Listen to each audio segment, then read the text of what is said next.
Welcome to the Daily Plunge. We're in the book of Exodus, chapter 4, verses 18 through 31.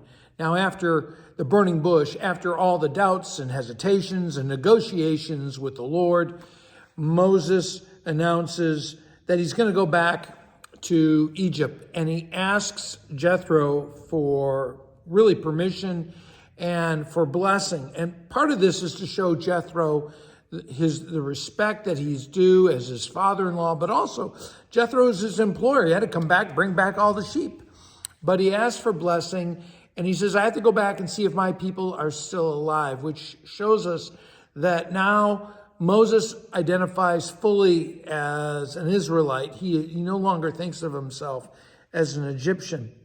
Now, he says he took the staff of God, and he goes off with his wife and his sons. And so he takes his family and he takes his God with him.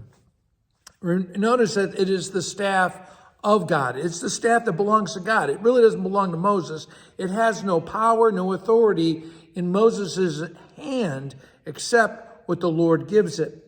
And it is a symbol of his authority. And he says to him, when you get back to Egypt, see to it that you perform all these signs and wonders for Pharaoh. And in other words, don't skimp on the signs. Show him the full power. But then he says, I will harden his heart. Now, the idea of hardening Pharaoh's heart pops up 20 times in the book of Exodus. It is a big theme. But it's not like Pharaoh needed a whole lot of help. He was already hardening his heart before and during and even after. He never really softens it. But God will not come to soften that heart because God is working through Pharaoh's rebellion to display God's power and glory and sovereignty over against Pharaoh. Pharaoh thinks he can tell God what to do. No, not really. That's not how this is going to work. And he sets Moses on this difficult path, and he tells him that in the end, this is going to result in death. But he goes and he asks, he says, you're going to ask for my people to be released, and Pharaoh will not let him go. But he says, Israel is my firstborn son. You think they're just slaves, but they are my beloved children.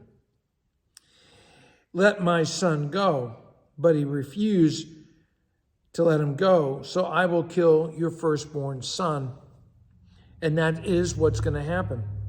Now, at verse 24, we have this strange encounter where God is about to kill Moses, and Zipporah circumcises her son and places that circumcised skin at the feet of Moses. What is this all about?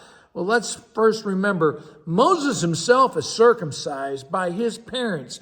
It is a sign of the covenant.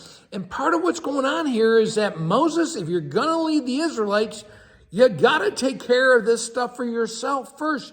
You can't ask people to do what you yourself are not willing to do yourself.